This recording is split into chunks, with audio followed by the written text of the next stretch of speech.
Om Swastiastu. Om Swastiastu. Kembali lagi di channel Santi Dharma Chandra. Saat ini Santi berada di Griana Buana Dharma Santi di Sesetan, Denpasar, Bali. Om Swastiastu, Ide. Om Swastiastu. Nah, kemarin Ide banyak yang tanya katanya, duh Santi udah nggak pernah syuting lagi dengan beliau Sulinggih karena Santi dapat kabar beliau kemarin sempat sakit gak Ide nggih. Nggih, jadi semoga Ide sehat selalu, semangat selalu untuk membimbing umat nggih Ide. Nah, Ide, pas Santi mau ke sini kan Santi sempat konfirmasi via WhatsApp, terus telepon sama Ide. Kata Ide ada acara Mobayu Oton di Griya. Nah, mungkin Santi sebagai Dharmika belum tahu jelas nih, Mobayu Oton itu apa sih Ide gitu. Bagaimana, boleh dijelaskan? Ya. Pertama Om Swastiastu pada pemirsa semua. Kita di Hindu kita mengenal istilah Moton, kemudian juga Mobayu Oton. Okay. Ya. Kalau Moton itu tidak lain adalah merupakan upacara peringatan atau upacara yang dilakukan setiap 6 bulan sekali dalam kalender Bali atau setiap 210 hari. Ya. Nah, itu adalah otonan. Jadi pada waktu peringatan kelahirannya, kapan dia lahir kan gitu. Jadi nah itu oton. Nah, sedangkan Bayok Oton itu apa? Bayok Oton itu sebenarnya adalah merupakan salah satu daripada hal yang berhubungan dengan kehidupan. Karena apa? Karena dalam konsep agama Hindu kita mengenal adanya Pancasrada, ya, dan yang terakhir itu ada yang disebut dengan apa namanya itu reinkarnasi. Reinkarnasi atau kalau orang mengatakan numitis gitu. Nah, dan kita percaya bahwa dalam kehidupan manusia itu memiliki apa yang disebut dengan kelakuan, perbuatan, ya, baik dari hidupnya sekarang maupun hidup yang dulu. Karena kita percaya masa lampau. Karena kita percaya pada reinkarnasi. Nah, oleh sebab itu maka kita percaya bahwa hidup kita di sini itu seperti apa yang kita mengenal dengan konsep apa yang disebut dengan kelahiran dulu punya apa istilahnya sesuatu perbuatan ya, yang disebut dengan karma. Ya, karma yang dulu, kemudian karma yang sekarang, dan bahkan karma yang akan datang itu kan ada aturannya, sehingga pahalanya itu tidak hanya diterima pada saat mereka melakukan karma, tetapi juga dilakukan atau didapatkan setelah mereka berreinkarnasi. Ya, karena ada. Ya. Kemudian salah satu adalah bahwa ketika seorang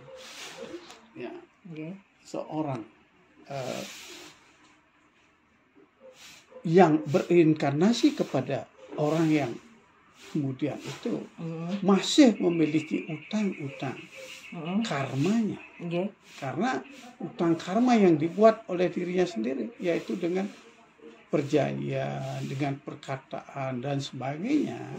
Bahkan ada satu istilah apa yang disebut dengan janji, ya, janji dalam hidupnya itu belum terbayar. Maka yang berhak, yang nanti akan membayar itu tidak lain adalah orang-orang yang nitis tersebut, yang dititis itu ya, itu yang oleh sebab itu di dalam orang melakukan apa yang disebut dengan pebayuhan, itu adalah bayuh itu kan bayar. Oh, bayuh Ya, itu artinya bayar. bayar. Ya, bayuh itu bayar. Mm-mm. Jadi pebayuhan itu membayar Mm-mm. apa yang pernah dilakukan oleh yang berreinkarnasi kepada diri. Oke. Kenapa? Karena dengan terjadinya utang-utang itu, ya, yang dulu itu utang-utang karma itu, nah itu akan membuat kehidupan daripada orang, yang ketika dia bereinkarnasi, maka kehidupan orang di sana itu ya akan menimbulkan sesuatu hal yang tidak baik, mungkin sakit. Oh, seperti ya, itu. Sakit ya, kemudian rezekinya Atau kegagalan dalam hidup. Nah, itu terjadi. Nah, oleh sebab itu dalam konsep agama Hindu di Bali, maka perlu dibayar utang-utang, karena kita tidak tahu dulu pasti kita pernah melakukan apa itu tidak terbayar, sehingga utang-utang itu menyebabkan penyakit-penyakit dalam diri seseorang. Oh, ya, seperti itu. Timbul apa namanya itu masalah-masalah, bukan penyakit saja, masalah-masalah yang timbul. Kegagalan karena adanya utang-utang itu. Waduh, gawat nih, Santi sebagai Dharmika selama 2 tahun belum membayu oton nih, Ida. Nah, kalau membayu oton misal nih, Santi sibuk kerja, misal kayak gitu kan. Ida, Santi mau membayu otonnya hari Minggu aja gitu. Apa ada hari khusus pencariannya tuh bagaimana sih, Ida gitu? Kalau dalam konsep saya, konsep saya tidak bisa dilakukan sembarangan pebayuhan oton. Oh gitu. Maka pebayuhan oton itu harus dilakukan pada otonannya. Tepat pada otonnya. Jadi beda. Kadang-kadang ada orang memang memberikan bayu otonnya dilakukan di sembarang hari gitu ya. Kalau bagi saya sendiri tidak. Kenapa? Karena di dalam kelahiran itu ada namanya wewaran. Wewaran, apa itu wewaran ini? Wewaran itu ada yang disebut ekewara, namanya doang, duiwara, mengepepet triwara, pasa betang kajang dan sebagainya itu sampai itu ada 10 wewaran. Sehingga setiap wewaran itu memiliki sesuatu pada diri seseorang. Ya, setiap wewaran itu akan memiliki pengaruh-pengaruh pada diri seorang. Misalnya dia lahir kajang. Ada pengaruhnya.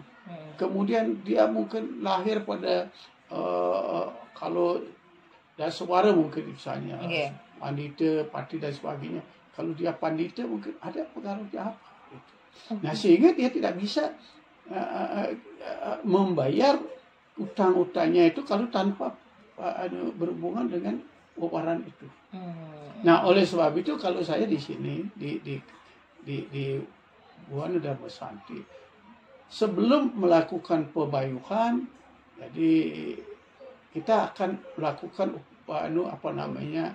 mengecek diri orang itu yang disebut dengan pewacakan. Pewacakan. Ya, wacak. Menarik sekali. Ya, wacak. Bagaimana sebenarnya sifat seseorang itu? Wacak itu ramalan nggak sih, Ide, atau bagaimana? Kalau bilang ramalan, seperti ramalan, tetapi ini berdasarkan sastra. Oh, berdasarkan sastra. Kalau ramalan kan ini ya. Kalau saya kan tidak bisa meramal. Tapi berdasarkan sastra yang berhubungan dengan konsep-konsep Sanghyang Haji Saraswati. Jadi, oleh sebab itu berdasarkan sastra itu kita baca mereka. Oh, otaknya apa? Orangnya suka marah atau bagaimana? Nah, bagaimana menghilangkan itu? Kan gitu dan sebagainya. Dan itu ada. Itu kita lakukan. Oleh sebab itu kalau mau bayo, itu harus bisa kita tahu, oh ini begini-begini, sehingga dia harus dibersihkan ininya. Kalau dia ini lahirnya ini bersihkan, di sini bersihkan. Itu ada pembersihannya. Nah itu, sehingga kalau di konsep di Griya saya ini pebayuhan itu hanya sekali. Sekali bagaimana maksudnya? Jadi sekali dalam hidupnya, tidak perlu membayuh 3 kali 4 kali kan orang sering ya begitu. Nggih. Ya, karena dalam pebayuan saya di sini itu setelah dibayung ada upacara ditambah dengan anunya, upacaranya disebut dengan apa namanya, penebusan. Jadi ditebus Penebusan. penebusan. Ini yang kita lakukan di sini. Sehingga apa?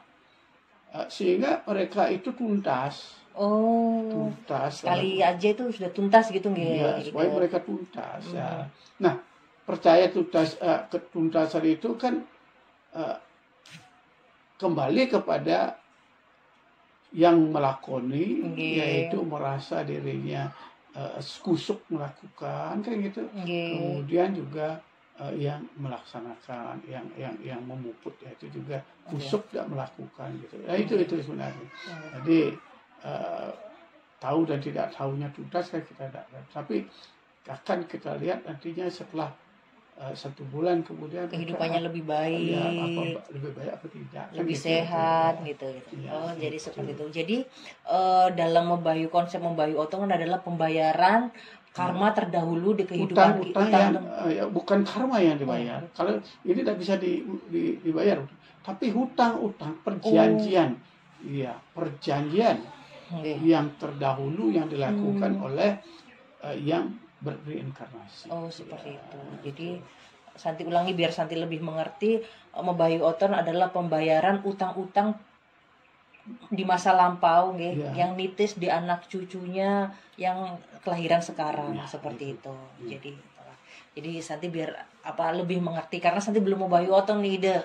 Jadi Santi pengen mungkin dulu ada perjanjian nenek Santi atau apa kan. Jadi kan belum tahu berinkarnasi sekarang gitu kan. Jadi kan itu yang harus Santi tuntaskan, mungkin seperti itu. Nah, satu lagi kadang kan, tapi kalau tadi kan yang untuk membayu oton cukup untuk seumur hidup sekali gitu. Iya, sekali. Kalau otonan 6 bulan sekali tuh nggak apa-apa. Ya, 6 bulan sekali memang otonnya itu 6 bulan sekali. Dan kalau saya, kalau mau bayu itu hanya dilakukan tepat pada hari otonan. Seperti itu. Ya, itu. Saya tidak mau melakukan pebayuhan di lain hari otonan.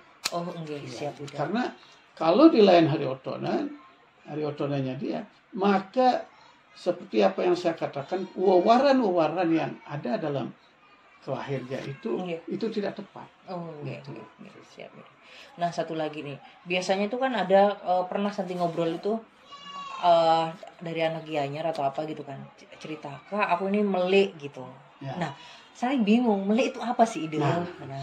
Di sini ketika ada konsep melik setiap kelahiran manusia itu ada konsep melik. Melik itu sebenarnya adalah sangat baik. Sangat baik.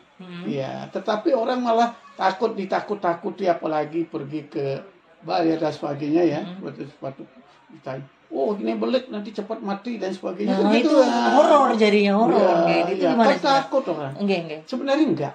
Ketika kita berbicara masalah melik, melik itu artinya adalah memiliki sesuatu yang lebih daripada orang biasa. Jadi ada pembedanya antara orang biasa sama yang melik itu. Iya. Cara membedakannya bagaimana, Ratu? Cara membedakan, pertama dulu sebelum kita membedakan dulu ya.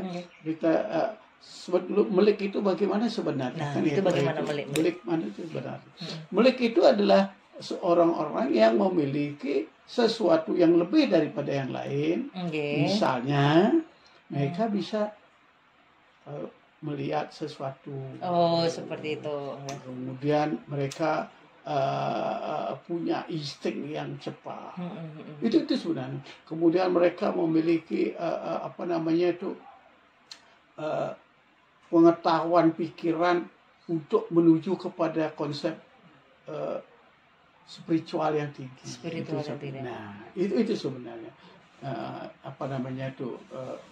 melik itu ya. Jadi melik itu bukan jelek.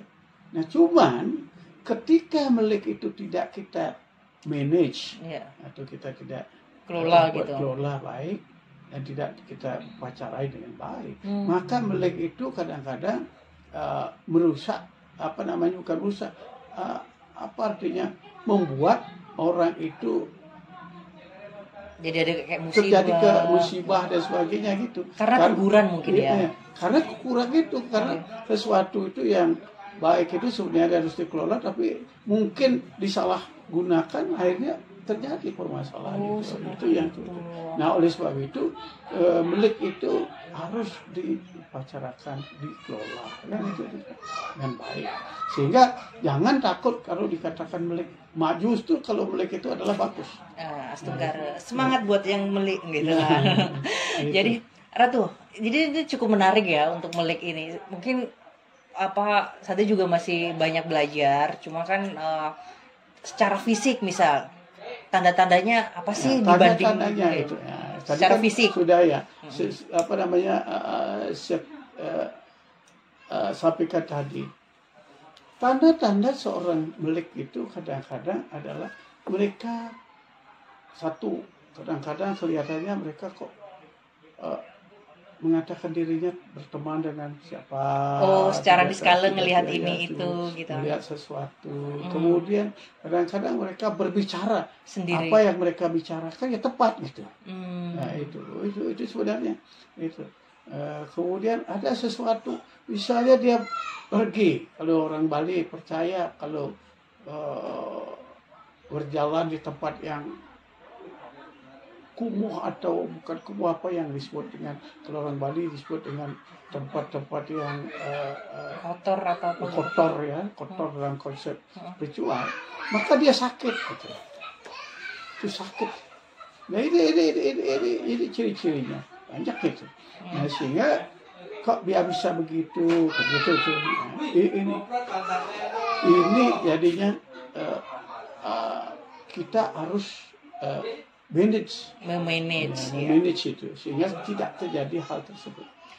Nah, untuk memastikan nih, kan itu perbedaan kan, ada yang berarti kan kalau Santi menjelaskan itu ada dua jenis manusia yang konvensional yang biasa mungkin ya mungkin semuanya sempurna, cuma ada yang keistimewaan dengan manusia yang melek ini. Yang melek beli, kamu tuh melek gitu, siapa itu Ida? Nah, itu sebenarnya kalau saya pribadi tidak tahu ya siapa itu melek dan sebagainya. Tapi kalau saya baca di pewacakan itu ya kita ketemu. Seperti itu. Seperti itu. Ya, tapi kalau orang kan kadang-kadang mengatakan, ini dia melek ya gini. Gitu. Nah, saya tidak bisa. Tidak bisa. Saya orang masih awam dengan itu. Jadi dasarnya tetap ide sastra dengan sastra. Pewacakan tadi tersebut nih. Jadi seperti itu. Jadi dengan ciri-ciri apa yang ide sebutkan yang tadi bisa mungkin dianya anak melik tadi tuh lebih interest ke spiritual, terus bisa berbicara dengan sesuatu hal yang niskale atau teman dari kecil atau punya kayak indigo nggak sih Ide? Kayak indigo itu termasuk melek juga. Nah, indigo itu kalau dalam orang Bali itu melek gitu. Seperti itu. Indigo ya, itulah indigo itu. Nah, itu. Dan kemudian kadang-kadang kan ada lagi kecelakaan, dia kelihatannya dia sebenarnya sudah fatal gitu, tapi bisa tidak. Itu karena mereka melek. Baiklah, banyak ramai anak-anak kecil cucunya Ida di sini karena nanti ada acara gitu. Baiklah Ida, misal nih berarti ada hubungannya nggak sih melek sama Mobayu-oton ini? Ada. Oleh sebab itu ada Mobayu-oton. Kalau saya di sini melakukan Mobayu-oton biasa itu, ditambah Mobayu-oton melek kalau mereka itu melek. Kalau tidak melek ya kita kasih Mobayu-oton biasa. Gitu. Baiklah, Santi mau nanti ngobrol sama Ida banyak tentang pewacakan dan lain-lain. Nah Ida, satu hal lagi nih, misal tentang tadi udah tentang melik Mobayu-oton, jadi itu kan termasuk melik itu juga dari reinkarnasi. Iya, dari reinkarnasi dulu ya. Jadi sisa dari reinkarnasi dulu. Jadi memang melik itu harus di maintenance yang seperti itu. Baiklah, luar biasa untuk pendapatnya Ida dan ilmu dari Ida tentang agar kita nggak tahu nih secara niskala, kan kita taunya secara kasat mata saja, oh manusia ini seperti ini, kok apa rezekinya atau bisnisnya jatuh, oh kok sakit-sakitan, ternyata mungkin ada utang-utang yang dulu perjanjian dulu terjadi kan. yang dilakukan oleh yang berreinkarnasi kepada kita. Seperti itu. Baiklah, luar biasa ide. Nanti Santi juga, karena selama menjadi Darbika, otonan belum pernah, apa membayuh oton juga belum. Tapi ada banten-banten khusus ya kalau untuk membayuh oton seperti itu. Kan? Kalau di sini kita membayuh oton, kalau mau oton langsung membayuh oton sekalian itu aja, tidak begitu banyak jadinya. Tidak kadang-kadang mau oton lain, mau bayukan di tempat lain, apa namanya di hari yang lain, itu yang berbeda, tidak kita lakukan. Di sini ya sekalian moton dan membayuh itu sekalian, sehingga pelaksanaannya bisa lebih efisien, kemudian biaya juga lebih efisien gitu. Sehingga, dan kalau saya di sini di Gria sini kalau mau bayuh oton minimal jangka waktu yang kita lama pelaksanaan itu minimal 2,5 jam minimal. 2,5 jam. Ya, karena di sana bahkan 3 jam. Ya. Oh iya, seperti itu. Karena apa? Karena kita lakukan pengelukatan. Oh, dilukat dulu, ada pengelukatnya dulu. Pengelukatannya pengelukatan besar. Kemudian juga pengelukatan spesial sesuai harinya apa. Itu ada. Nah, apalagi kalau dia itu melakukan pewacakan. Karena tiap pewacakan itu ada pengelukatan, tiap waran itu ada pengelukatannya. Maka dia sebelum melakukan upacara pebayukan oton, maka dia itu harus melakukan pengelukatan dulu. Yang sesuai dulu. Dan pengelukat itu ada aturan-aturannya. Ya itu yang kita lakukan di sini. Sehingga kami, seperti saya sendiri kan bukan balian itu ya, sulit ya, dan saya tidak bisa memberikan ini orangnya begini tidak. Tapi saya akan memberikan sesuatu petunjuk melalui sastra. Ya, melalui sastra. Bukan melalui petunjuk melalui dunia ini dapat ada dan tidak. Jadi landasan ide sastra tetap gitu. Baiklah ide. Pertanyaan terakhir nih, misal nih mau bayi oton tuh dimulai dari usia berapa sih? Apa anak bayi udah bisa atau nunggu remaja dulu? Apa ya udahlah aku pas tua-tua aja atau bagaimana sih ide nih? Sebenarnya yang ideal dulu, yang ideal itu adalah orang mau bayi oton itu apabila dia sudah mengerti. Ya. Karena apa? Karena pebayukan oton itu kan saya sampaikan tadi. Kalau di sini kita mulai dari pewacakan. Karena tiap pewacakan itu kan ada karakter-karakternya. Nah, ketika dalam wacak itu kita akan sampaikan kepada orangnya. Oleh sebab itu, kalau ada pewacakan orangnya harus ada. Oh, seperti itu. Juga ya harus ada. Karena ada hal-hal yang harus diperbaiki. Yang memperbaiki kita tidak bisa, tetapi kita bisa menyarankan, kemudian orang itu sendiri yang bisa memperbaiki dirinya sendiri. Nah, oleh sebab itu kita berikan dia itu apa yang disebut dengan nasihat ya di dalam hal itu. Nah, sehingga kalau orang yang sudah mengerti, sudah dewasa sedikit, kita misalnya umur 14 tahun ke atas itu kan lebih enak gitu, ya bisa. Karena apa? Karena kenyataannya ini mungkin saya tidak tahu juga apakah ini suatu hal yang betul begitu gitu. Biasanya orang tua tidak akan bisa memberikan nasihat sekali kepada anaknya. Tetapi yang akan memberikan nasihat itu justru orang lain kan. Gitu seringnya. Siap. Ya, secara psikologis juga langsung ngena gitu kan. Oleh sebab itu. Nah, kemudian saya katakan itu tadi waktu orang melakukan pebayukan ya. Jadi kalau mereka sudah mengerti, Tetapi bisa juga dilakukan kepada anak-anak kecil. Gitu. Nah, cuman itu dah. Kadang-kadang kita tidak ngerti mereka itu nanti bagaimana perkembangannya kan kita ngerti kita ya. Ya misalnya anak kecil yang sudah jelas sudah minimal satu otot minimal. Ya, minimal satu otot. Jadi seperti itu. Ya, jadi itu bisa. Tapi tidak otot pertama. Nah, minimal satu otot ya mungkin otot yang kedua, otot ketiga gitu. Boleh dia tuh.